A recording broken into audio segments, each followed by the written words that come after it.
Ika-15 ng Abril. Ang mabuting balita ng Panginoon ayon kay San Juan. Nabagabag sa kalooban si Jesus at nagpatotoo. Talagang sinasabi ko sa inyo, ipagkakanulo ako ng isa sa inyo. Nagtinginan ng mga alagad at hindi nila malaman kung sino ang tinutukoy niya. Nakahilig sa dibdib ni Jesus ang isa sa kanyang mga alagad, ang mahal ni Jesus. Kaya tinanguan ito ni Simon Pedro para usisain si Jesus kung sino ang kanyang tinutukoy. Kaya paghilig niya sa dibdib ni Jesus, sinabi niya sa kanya, "Panginoon, sino ba iyon?" Sumagot si Jesus, "Iyon siyang ipagsasawsaw ko ng kapirasong tinapay at siya kong bibigyan." At pagkasawsaw ng kapirasong tinapay, ibinigay niya iyon kay Judas, anak ni Simon Iscariote. Kasama ng kapirasong ito, pumasok sa kanya si Satanas. Kaya sinabi sa kanya ni Jesus, "Gawin mo agad ang gagawin mo." Kaya pagkakuha niya sa kapirasong tinapay, agad siyang lumabas. Gabi noon, pagkalabas ni Judas, sinabi ni Jesus, "Niluwalhati na ngayon ang anak ng tao at niluwalhati rin sa kanya ang Diyos. Mga munting anak, sandali na lamang ninyo akong kasama. Hahanapin ninyo ako, ngunit gaya ng sinasabi ko sa mga Hudyo, hindi kayo makaparoroon kung saan ako pupunta.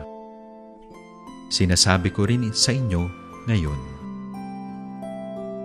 Winika sa kanya ni Pedro, "Panginoon, bakit hindi kita masusundan ngayon?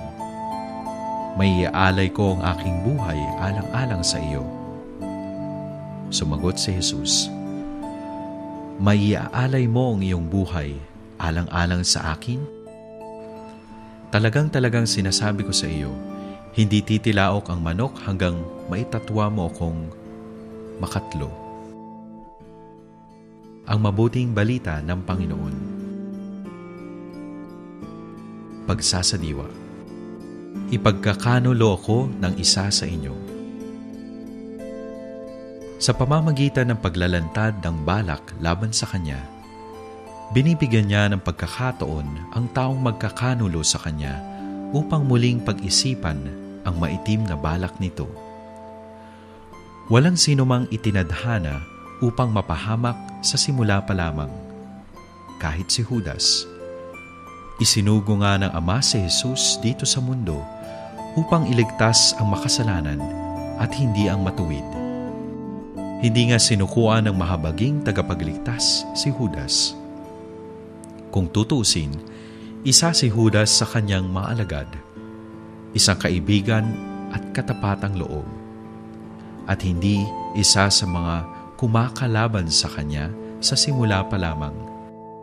Hindi humahatol si Jesus, kundi nananawagan, isang huling sandaling panawagan sa kanyang kaibigan, at tanggapin siya bilang Panginoon at tagapagligtas nito. Kaya't ang kanyang sinasabi ay hindi mga salita ng pagbibintang, kundi ng mahabaging paanyaya. Pagsasagawa.